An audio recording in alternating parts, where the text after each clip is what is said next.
Breaking news. జైల్లో తనను ఇబ్బంది పెట్టారంటూ దస్తగిరి చేసిన ఫిర్యాదుపై కూటమి ప్రభుత్వం స్పందించింది. అతన్ని ఇబ్బంది పెట్టిన ఘటనపై పోలీసు విచారణకు ఆదేశించింది.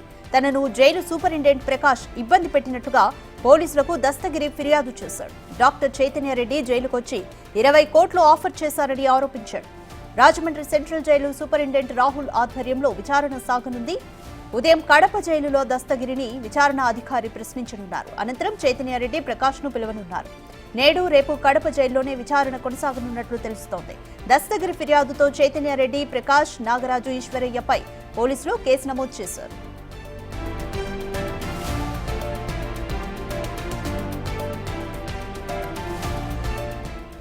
జైల్లో తనను ఇబ్బంది పెట్టారంటూ దస్తగిరి చేసిన ఫిర్యాదుకు సంబంధించి కూటమి ప్రభుత్వం స్పందించింది.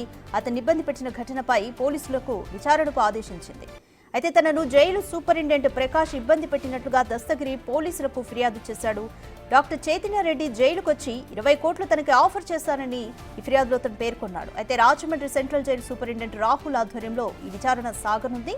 ఉదయం కడప జైల్లో దస్తగిరిని విచారణ అధికారి ప్రశ్నించనున్నారు. అనంతరం చైతన్యారెడ్డి, ప్రకాష్ ను పిలువనున్నారు. నేడు రేపు 2 రోజుల పాటు కడప జైల్లోనే విచారణ కొనసాగనున్నట్లు తెలుస్తోంది.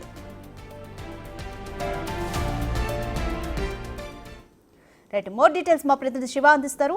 శివ, దస్తగిరి ఫిర్యాదుతో చైతన్యారెడ్డి, ప్రకాష్, నాగరాజు, ఈశ్వరయ్యపై కూడా పోలీసులు కేసు నమోదు చేశారు. అయితే 2 రోజుల పాటు కడప జైల్లో విచారణ ఏ విధంగా కొనసాగనుంది? అదిగా మొత్తం మీద చూసుకుంటే కడప జైల్లో దస్తగిరిని ఇబ్బంది పెట్టిన ఘటనపై ఏపీ ప్రభుత్వం విచారణకి ఆదేశించింది. ఈ ఘటనపై సమగ్రమైన విచారణకు ఆదేశిస్తూ పూర్తి స్థాయిలో విచారణ చేపట్టి సమగ్రమైన నివేదిక ఇవ్వాలని చెప్పి ఏపీ సర్కార్ ఆదేశాలు జారీ చేసింది. జైలు సూపరింటెండెంట్ ప్రకాష్ ఇబ్బంది పెట్టినట్లు కూడా దస్తగిరి పోలీసులకు ఫిర్యాదు చేశారు. అలాగే డాక్టర్ చైతన్యారెడ్డి 20 కోట్లకు ఆఫర్ చేశారని చెప్పి కూడా దస్తగిరి ఫిర్యాదు చేశారు.